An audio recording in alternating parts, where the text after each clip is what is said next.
Soy Fernando Díaz Villanueva, hoy es 25 de junio de 2017 y esto es La Contracrónica.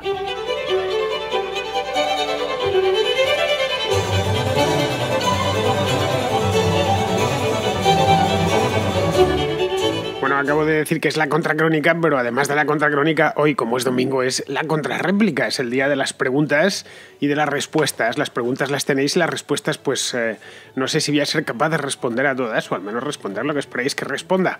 Participar en la contrarréplica es muy sencillito, es simplemente hace falta tener un teléfono móvil de estos, iba a decir nuevos, pero es que ya no son nuevos los smartphones. Ahora todo el mundo tiene uno de ellos que corra WhatsApp y enviar una nota de voz en el WhatsApp al siguiente número, al 690-827909.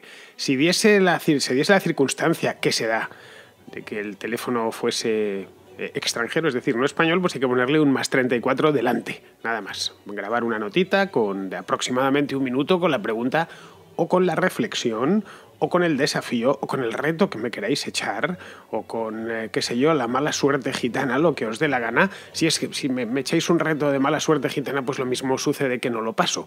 Pero vamos, porque eso tampoco tendría mucha respuesta. Pero si es una pregunta o una reflexión buena, pues sí que os la voy a pasar y además os la voy a responder. Muy bien, pues vamos directos, así de cabeza, a la contrarréplica de hoy.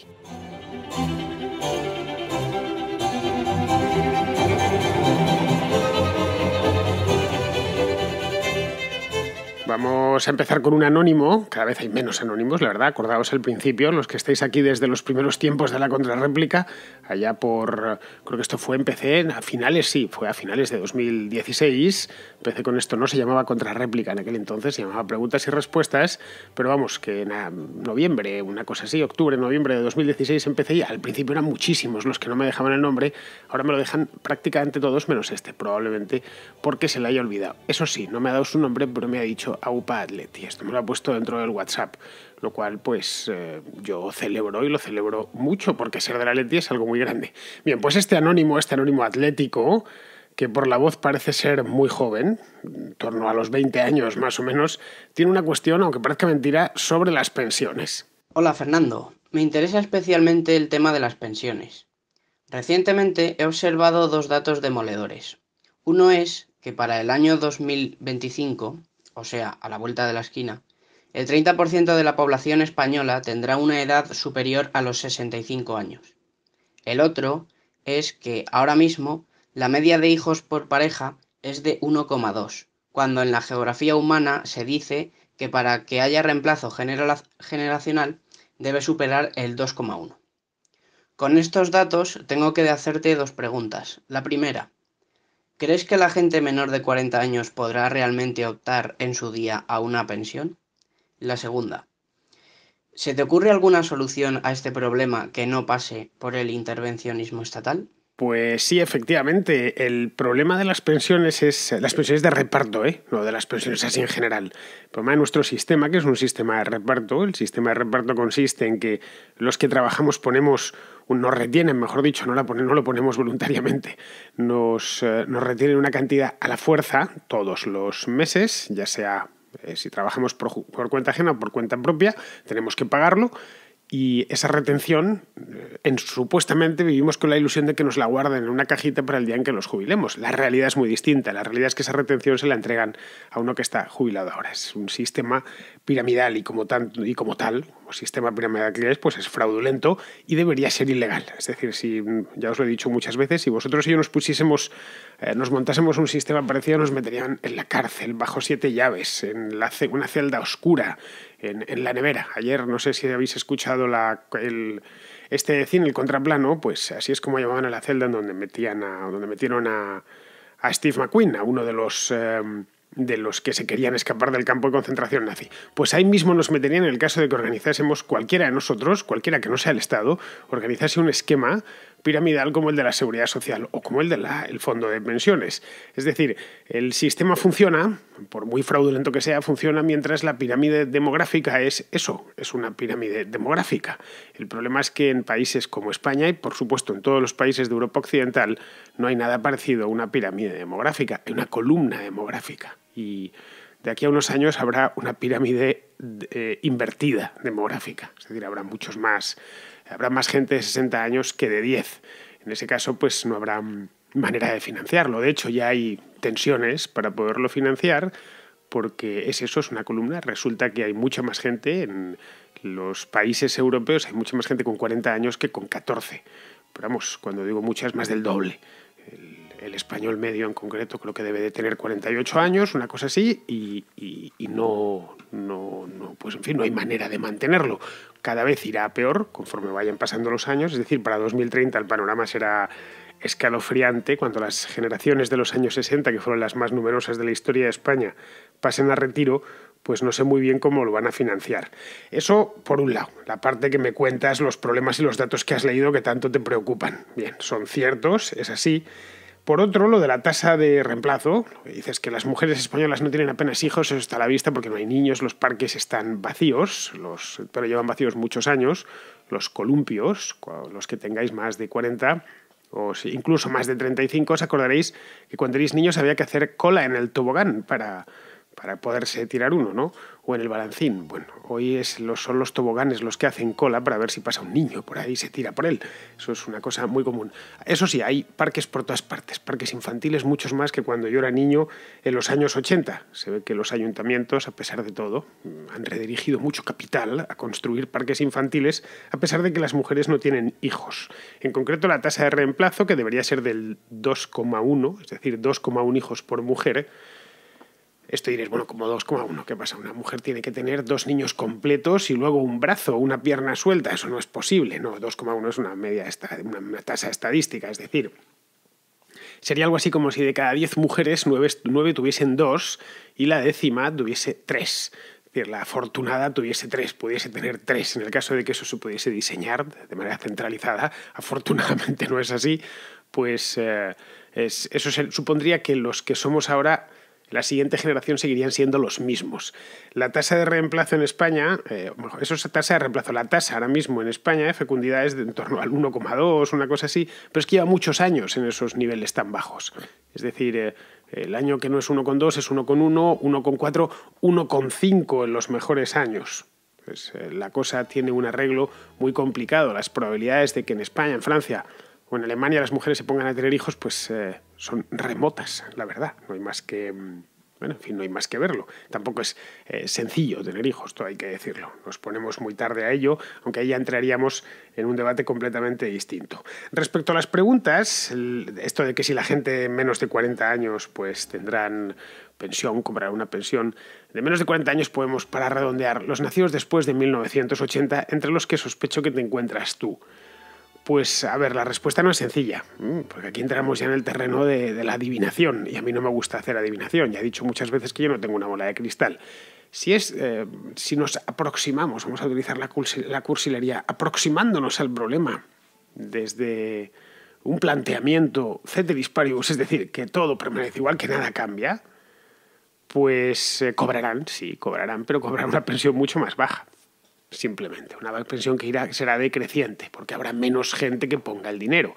Pueden cambiar las cosas y las cosas cambian. Por eso hacer predicciones no sirve para nada. Puede que entren nuevos jóvenes inmigrantes, como sucedió o ha sucedido en los últimos 15 años. Puede que empiecen que enchufen las pensiones a los presupuestos generales del Estado, que es por lo que está la izquierda en España. Es decir, en lugar de solo las retenciones, además de las retenciones, vamos a enchufarla a los presupuestos generales del Estado. Y cuando ya no haya casi gente trabajando, o muy pocos, pues veremos si prácticamente todas las pensiones se enchufan a los impuestos. Esto supondrá una subida fiscal o tendrán que detraer dinero de otros lados. Es decir, sea como fuere, al final no va a ser sencillo. Mantener este sistema fraudulento va a llevar unos esfuerzos tremendos. Luego, respecto a lo de las soluciones, que me dices que no pasen por el intervencionismo estatal, pues en fin, a ver, el Estado es el que ha creado el problema. No creo que de él pueda venir la solución. Bueno, puede venir de él en tanto que tiene la capacidad legislativa, pero no tiene que ser una solución estatalizante. Yo creo que la mejor manera, hay varias, la mejor manera de solucionar esto y solucionarlo para siempre es cambiando este esquema piramidal por uno que no lo sea. Y un esquema que no lo es un esquema de capitalización privada. Yo creo que esa sería la definitiva. Ahora bien, esto es una solución a medio o largo plazo, no lo solucionas de hoy para mañana. Muy bien, pues vamos con el siguiente, que es Severino. Este es un oyente habitual de la Contracrónica, es un oyente que vive en Londres y que nos quiere hablar de Portugal. Nos quiere comentar un tema que se está empezando a hablar en España sobre si Portugal va tan bien como dicen. Hola Fernando, mira, te pongo todo contigo porque quería saber tu opinión con respecto a lo que está pasando en Portugal, en el sentido de que pues ya parece que está echando las campanas al vuelo, que está teniendo una recuperación buenísima y bueno, que ya están todos los partidos de izquierda pues cantando victoria.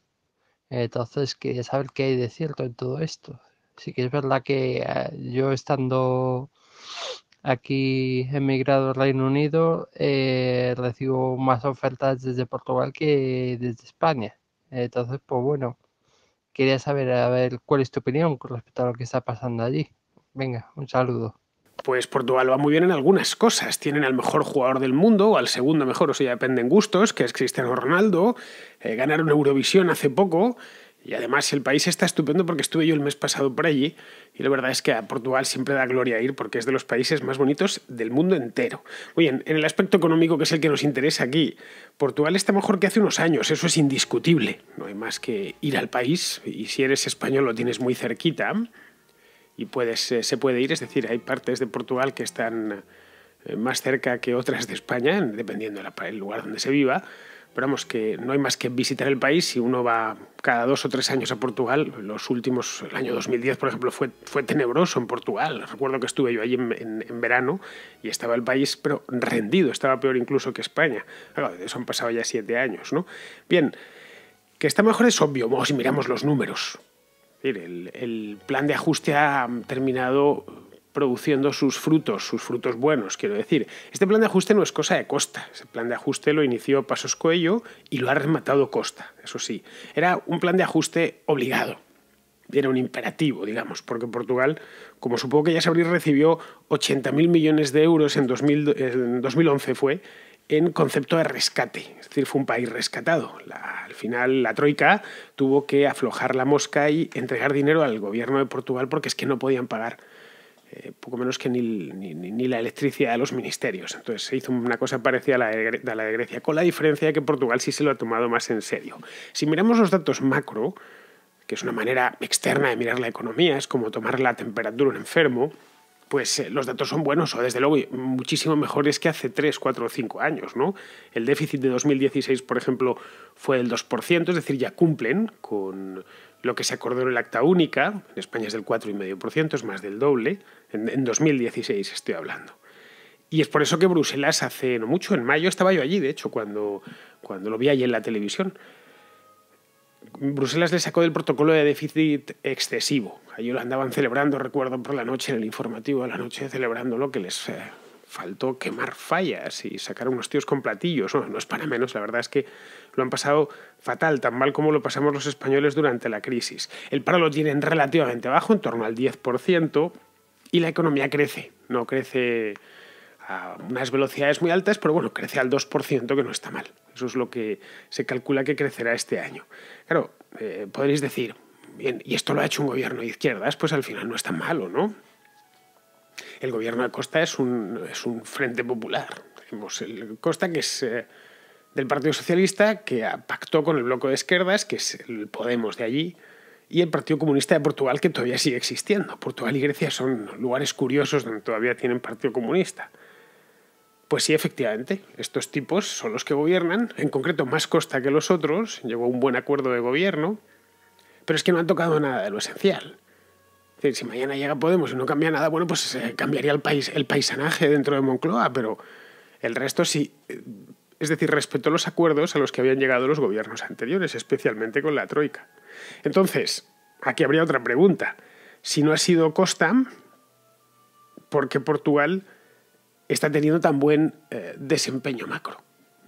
Y bueno, es el ajuste tal, bueno, el ajuste, no solo el ajuste estatal o el gastar menos, que ha tenido que hacerlo a la fuerza, Básicamente lo que ha hecho Portugal, algo muy parecido a lo de España, en menor cuantía porque es una economía mucho más pequeña, pero lo que ha hecho es practicar una devaluación interna brutal, que ha convertido a la economía portuguesa en una economía muy competitiva, tremendamente, como el caso de la española. El país se ha puesto a exportar, se ha puesto a ser un lugar atractivo para las inversiones y para los negocios. Es decir, un lugar al que las empresas quieren volver, y no como en el año 2010, que era el lugar de donde se querían ir. Eso sí, que el país haya salido de la unidad de cuidados intensivos no significa que ahora esté brincando por la calle. Si ha salido de la UCI es porque lo han puesto en planta y en pura observación. Si miramos otros datos macro que no son tan buenos y que es la herencia de los años malos, pues tenemos una deuda pública sobre PIB desmesurada, que es el 130% sobre el PIB, mucho más alta que la española. Una tasa de ahorro que es irrisoria. Unos salarios de pura broma. Los sueldos en Portugal son muy bajos, son bastante más bajos que en España, sorprenden cuando te los cuentan. Así que yo, sinceramente, Severino, en el caso de que estuviese en tus zapatos, me pensaría muy mucho eso de mudarme allí, si lo que trabajas es por dinero. Otra cosa es que trabajes pues por otras razones, ¿no? Que tengan los otros incentivos, sean los que te muevan. Yo, desde luego, si me dan a elegir entre trabajar en Inglaterra y en Portugal, no lo dudaría, escogería Portugal. Ahora bien, entiendo que también importa mucho lo que uno recibe por su trabajo. En muchas épocas de la vida es fundamental eso. Muy bien, pues hacemos una paradita, nada, de 6 segundos y volvemos.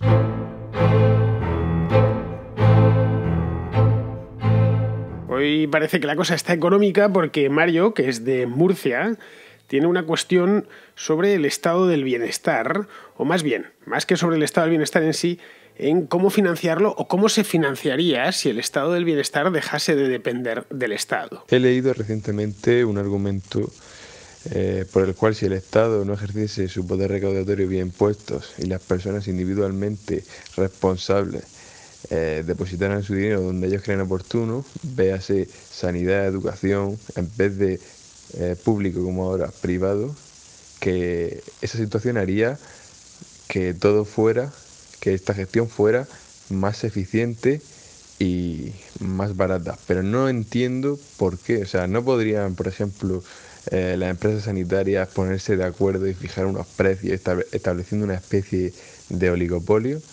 Entonces yo desde mi ignorancia y para aprender te lo pregunto. Muchas gracias. Bueno, Mario, a ver, ahora mismo en España vamos a definir primero qué sería el estado del bienestar. El estado del bienestar podemos meter mil cosas, ¿no? ¿Qué es el estado del bienestar? Vamos a objetivarlo. El estado del bienestar básicamente es la educación y la sanidad. Son dos grandes servicios que presta el gobierno. Y es bueno, y lo paga el gobierno, lo pagamos nosotros. Lo que pasa es que los presta el gobierno. La educación estatal y la sanidad estatalizada. Bien, en España existe una educación estatal y existe una sanidad estatal. Pero eso no quita para que no haya también sanidad privada y educación privada. Ya está, y compiten, es decir, hay una competencia de facto. Tú lo sabrás, porque en Murcia, como en Madrid, como en Barcelona, como en cualquier sitio del país, uno cuando gana el primer sueldo, lo primero que piensa es a ver si me puedo pagar un seguro. Y eso que la sanidad pública, la sanidad estatal en España es buena, si la comparamos sobre todo con la de otros países. Eso sí que hay que reconocerlo, es de buena calidad, también es muy cara de mantener, pero es buena, pero a pesar de eso nos gusta contratarnos un seguro privado en cuanto tenemos un céntimo de más. No te digo ya con los colegios. Si tenemos un niño, pues lo primero que pensamos es a ver si me da para llevarlo al concertado y no tenerlo que llevar al colegio público del barrio. Eso lo mismo, si no, no habría tantos colegios. E insisto, la educación pública en España no es la peor del mundo, ni muchísimo menos. Pero compitiendo, la gente está dispuesta a seguir pagando la sanidad pública, a seguir pagando la educación pública, pero no le queda otra, no se lo van a descontar de los impuestos y fíjate si somos desprendidos. Y luego, pagarse por su cuenta un seguro privado y un colegio privado para los niños. O llevar, si la cosa ya te va muy bien y llegan tus hijos a la edad de la universidad y tal, y puedes, le pagas una universidad privada. Te lo llevas a una universidad privada porque crees que va a estar mejor o por lo que sea. Digo, no estoy entrando en valoraciones o en enjuiciamientos de por qué, si merece la pena, sino simplemente en lo que sucede. Es decir, que competencia ya hay. Ahora bien, vamos a hacer una hipótesis. Pongamos por caso que el Estado deja de prestar esos servicios y nos devuelve el dinero, o nos lo quita al menos. Es decir, nos descuenta de los impuestos anuales, nos descuenta eso. Si hubiera algún modo de hacerlo, tendrían que bajar muchísimo, pero bueno, nos lo descuenta. Y tanto la educación como la sanidad pasan a la sociedad civil, que tiene que prestarse esos servicios. Ya solo habría empresas privadas prestándolo, tanto los servicios de educación como los servicios sanitarios. ¿Tú crees que se cartelizarían, o creéis, os hago la pregunta a todos, que se cartelizarían esos dos sectores? Pues yo personalmente lo dudo. Lo dudo porque hay otros servicios fundamentales para el sostenimiento de la vida, más fundamentales que la educación y que la sanidad, como es el de la alimentación, que no están cartelizados. Es decir, en España la comida es barata. Tan barata que está el país lleno de gordos. Los supermercados llenos. Hay una competencia bestial en el mercado de la alimentación. Vamos, que en una palabra, que sobra comida, que se tira comida. No hay más que pasar por delante un contenedor. Y bien, es todo privado. No hay ninguna agencia estatal que se dedique a producir alimentos, ni supermercados estatales como en Venezuela, ni nada por el estilo. Pues algo similar, creo yo, sucedería. Pero vamos, por lo demás, competencia ya tenemos. Hay una competencia de facto entre empresas privadas, sanitarias y educativas, y a su vez el Estado, que presta ese servicio haciendo la competencia desleal. Pasa lo mismo, por ejemplo, en mercados como el de la comunicación. Tenemos cadenas de televisión y emisoras de radio que son públicas, y luego las privadas y compiten sin demasiados problemas. Habría que quitar las públicas, las estatales, por 1000 razones que no vienen al caso. Pero vamos, se seguiría no se cartelizaría el sector, ni muchísimo menos. De hecho, el único que monopoliza los sectores en cuanto puede es el gobierno y sus servicios.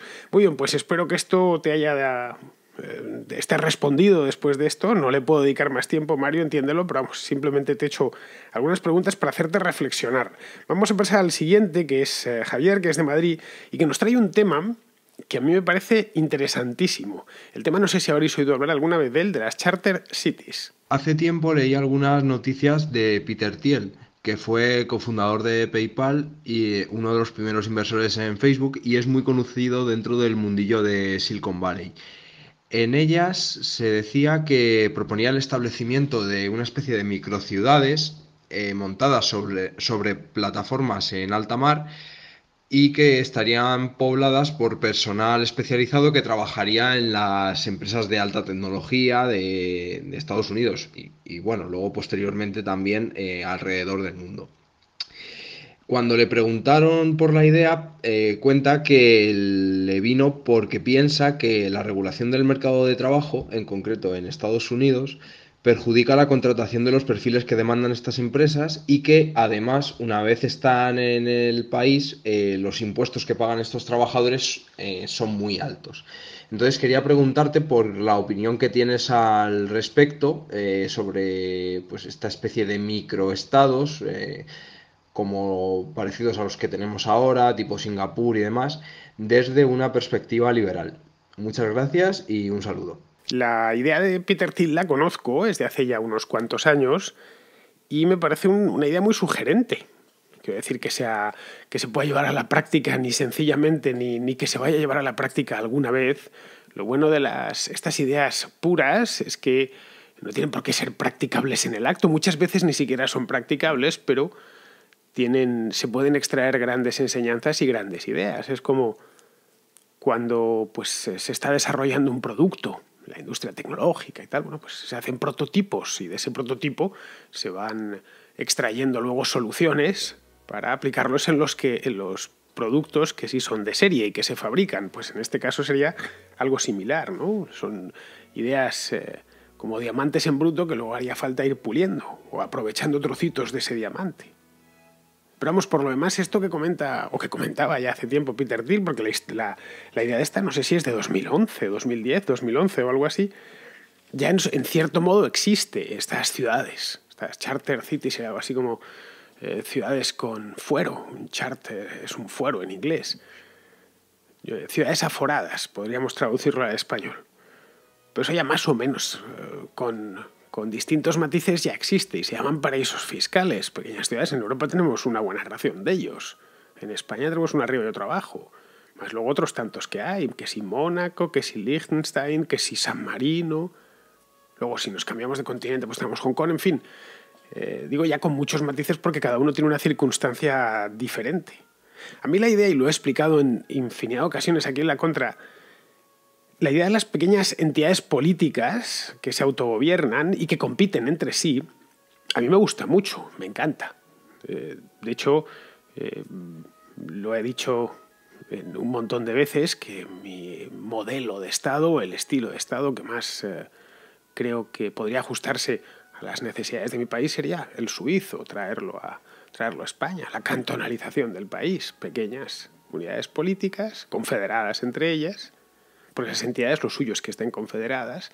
Competir con el vecino no significa estar enfrentándote con él, también es cooperar.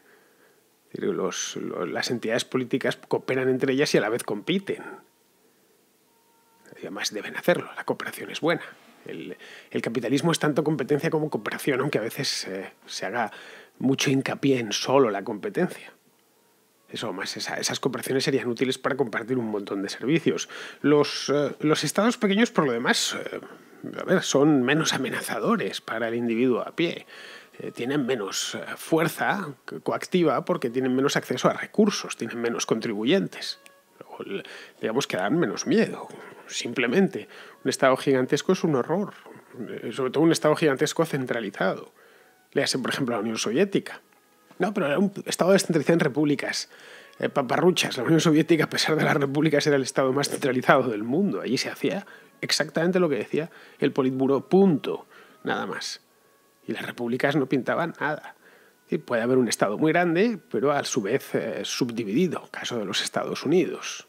Había sí que los estados federados tienen o ejercen un contrapeso de facto, cosa que la Unión Soviética no se podía decir de la República Socialista Soviética de Armenia. No tenía ningún contrapeso, la de Georgia o la de Kazajistán. Nada. Al final era lo que se decidía en Moscú. Decían una minoría de miembros del partido dentro del Kremlin, nada más. Un despotismo extremo. Muy bien, pues... en fin, esto es más o menos lo que hay. A mí me gusta lo de Thiel, si lo que querías era saber mi opinión, y en general todo lo que sea disminuir el tamaño del poder político me gusta mucho. Muy bien, pues vamos a irnos al otro lado del charco, es decir, del Océano Atlántico, porque desde allí, desde mi Guatemala, nos llega una llamada de Francisco Santos, que quiere ampliar información sobre el tema este del referéndum de Puerto Rico que tuvo lugar este mismo mes. Y me gustaría conocer tu perspectiva sobre los recientes resultados del referendo realizado en Puerto Rico, en donde decidieron, por medio de voto democrático, convertirse en el estado número 51 de Estados Unidos.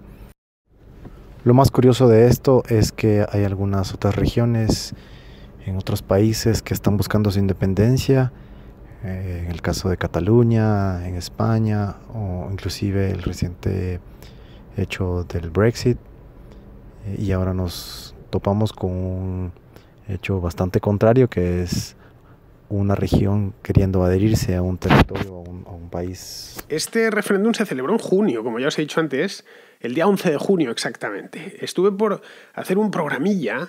Lo que pasa es que la actualidad del día a día de otras partes del mundo, tanto de España como de Europa, pues me lo impidió. Pero a mí las cosas ya sabéis que las cosas de Hispanoamérica las cubro siempre y las sigo siempre, pero de Puerto Rico en concreta pues me interesan. Es decir, tengo cosillas escritas en mi página web sobre Puerto Rico. Es un país muy cercano a España y que además muy peculiar. Es de los países con más peculiaridades del mundo, ¿no? Bien, este referéndum no era un referéndum binario que tenía dos opciones. Tenía tres. A los puertorriqueños les ofrecieron: uno, integrarse en Estados Unidos como Estado. Es lo que llaman allí la statehood y que traducían como estadidad. Yo no sé si esa palabra existe, pero bueno, si no existía la han inventado. Sabéis que la lengua pertenece a sus hablantes y no a la academia. Esa sería la primera. La segunda sería la independencia. Ya está. Que Puerto Rico se conforme como una república, como lo es la República Dominicana o como lo es, Colombia o cualquier otro país. O la misma Guatemala. Y la tercera era mantener el estado actual. El estatus raro donde los haya, único en su especie, que es el de estado libre asociado, que es como están desde hace 100 años. Bien, los resultados fueron, no voy a decir sorprendentes porque más o menos se conocían de antemano o se imaginaban de antemano, fue que ganó la opción de integrarse por una mayoría abultadísima. Del 97%, una barbaridad, ¿no? Pero claro, bueno, pues ya está, todos los puertorriqueños quieren ser norteamericanos y quieren pasar a ser un estado más, el estado 51 de la Unión. ¿Cuándo van a hacerlo? ¿El día 1 de enero del año que viene? No, tranquilos, vamos a ver. Primero, el resultado tenía trampa. Es decir, trampa no es que hiciesen trampas, ni muchísimo menos. Puerto Rico en ese aspecto es un país serio.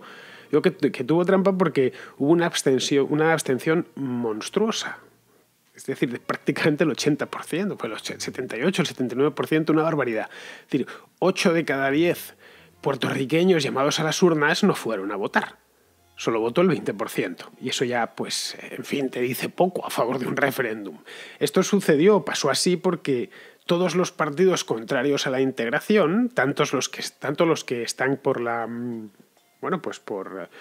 mantener el estado actual de libre asociación con los Estados Unidos, como los independentistas e incluso algún friki que estaba a favor de volver a España. Eso anduvo circulando un vídeo por internet que por encima un tío ahí diciendo que quería que lo suyo es que Puerto Rico vuelva a España como comunidad autónoma. Bueno, ya sabéis, al final hay gente para todo en este mundo. Pues todos esos boicotearon el referéndum y que decidieron decirle a sus votantes que no fuesen a votar. Resultado, el 80% del censo no fue a votar. Esa es la primera parte. Y la segunda es que no sirve de nada el referéndum en sí. Es un referéndum que se ha hecho un poco a la fuerza porque el gobernador actual de la isla él es partidario de la integración y está con el agua al cuello porque hoy por hoy la isla está quebrada, como bien sabemos todos, y eso sí que se ha dado y se ha llevado esa noticia desde el año pasado no.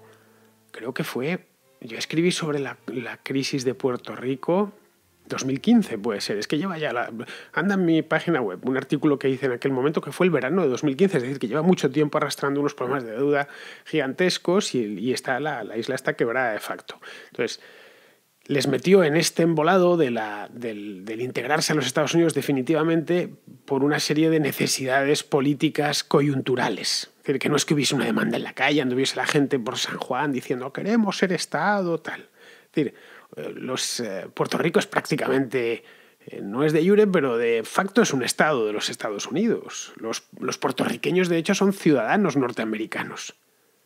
Tienen una ciudadanía restringida. Es decir, no pueden hacer algunas cosas pueden entrar y salir de Estados Unidos cuando quieran, porque es que a esos efectos Puerto Rico es parte de los Estados Unidos y las restricciones son, por ejemplo, políticas. No pueden votar en las elecciones federales, pero tampoco puede votar un tipo que sea de Wisconsin y que se vaya a vivir a Puerto Rico, se empadrone allí. Tampoco puede votar en las elecciones federales, en las presidenciales, vamos. Pues está viviendo en Puerto Rico, que no está incorporado como Estado, luego no puede elegir al presidente. Eso es una de las restricciones que tiene. Luego por lo tanto, no tienen representantes en la Cámara de Representantes en Washington, no tienen representantes en el Parlamento. Tienen una persona que se llama el comisionado residente. Es uno solo que lo eligen en Puerto Rico cada 4 años y que lo mandan a la House, a la Cámara de Representantes. Tiene voz, pero no tiene voto. Es solo uno y está allí, es como un representante más. Puede hablar, puede hacerse oír todo lo que quiera, pero a la hora de votar no puede votar. En fin, este es el arreglo que tienen. No hay tiempo para explicar el estatus político de Puerto Rico, que es realmente curioso. Vamos, yo creo que no es un mal arreglo y les ha funcionado bastante bien durante 100 años. Claro, la otra opción sería la independencia.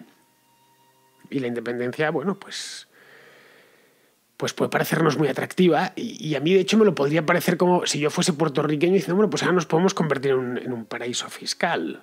Claro, te sacan del mercado de los Estados Unidos, un mercado gigantesco, tendrían además pues ya problemas para entrar allí, etcétera, pero no es tan fácil convertirse en un paraíso fiscal. Es mucho más fácil convertirse en algo parecido, qué sé yo, a la propia Guatemala o a Venezuela o a los países de la zona, de la región. Es decir, caer en manos de algún déspota o de algún tirano.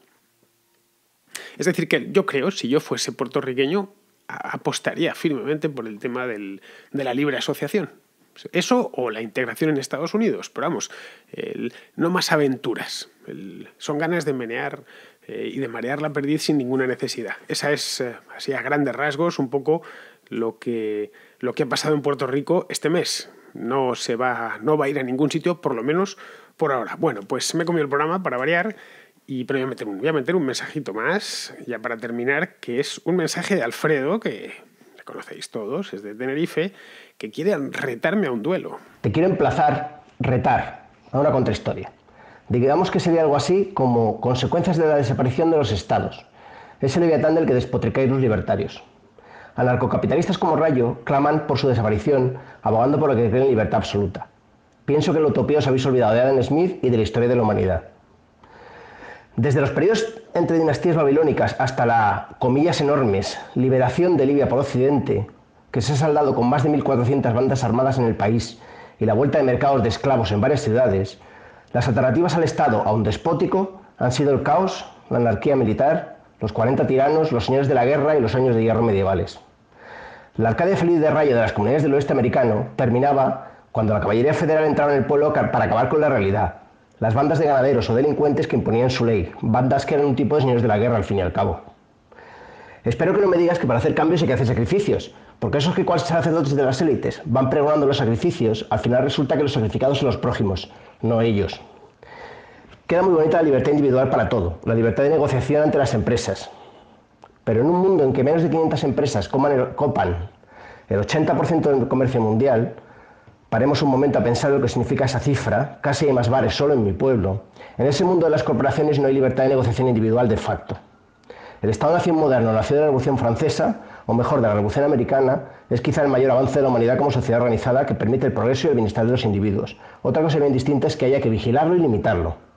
Las teorías utópicas quedan preciosas en los textos, hasta que se empiezan a levantar hogueras para quemar herejes, o en este caso, el señor de la guerra o modernamente la corporación decide que debe dirigir tu futuro.